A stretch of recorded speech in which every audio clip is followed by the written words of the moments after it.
අම්මා මල්ලි මං ඕක අහුනොත් හලනවා. කවුද? මීයා. අපේ ගෙදර ඉන්නවා දාර පත මීයේ. මට උතේ මාර තරහ තියෙන පුදුම වදයක් ඌ දෙන්නේ. අද උදේ මම බලද්දිම ටීවී එක නැගලා.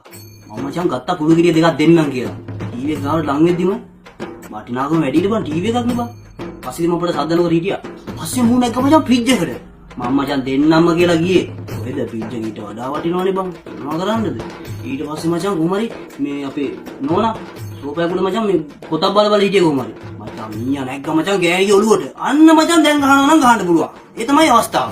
වටිනාකම අඩුයිනේ මල්ලි. ගත්ත මල්ලි කුණු ගෙඩිය අතට S2ක් තියාගත්තා. S2 පියාගත්තට පස්සේ කොහොමද හරියට මීයට වදින්න ගන්නේ? දැන් කවුද මීයට වදින්න ගහන්නේ? ඕකටත් මල්ලි මම S2 පියාගෙන එක හැක් කරලා බැලුවා. බලද්දි මීයා අතර නෑ කියහන්කෝ. පස්සේ මචං මම පොඩක් එහෙම වටපිට බැලුවා. බලද්දි මචං මූ රේඩියෝ උඩට නැගලා. මම දන්නවා මචං රේඩියෝ උඩ නැගලා හිටියොත් මම උඩ ලොවෙත් ගහන්නේ නෑ කියලා. මොකද මචං මම රේඩියෝ එකට පට්ට ලව් මචං. ඒක නැතුව මට බෑනේ. මම මචං පොඩක් ඉවසගෙන හිටියා ඉතින් ෂේප් එකේ. මූ මචං ඩාන්ස් කරනවා සීන් එක මම පුළුවන් තරම් ඉවසුවා. මොකද මම රේඩියෝ එකට පට්ට ලව්. ඒ හින්දා. ඔන්න එතකොටම මල්ලි රේඩියෝ එකේ සින්දුවක් යනවා. මේ වදේකේ ජීවිතය කියලා. බලන්න මල්ලි මීයන්ගේ වදයක්ලු ජීවිතය කියන්නේ.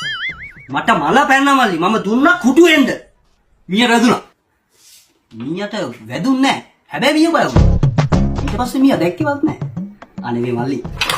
ඉතින් මට මේ මොකක් කරේ කියලා දීපන් ඈ. මේක නැතුව පට්ට පාළුයි බං. මේක මහ ලොකු කේස් එකක් නේ. පොඩි කේස් එකක් නේ. ඔයා කිව්වේ ඒක තියෙන්නේ. බලන්න බලන්න ඈ. හරි. නෑ.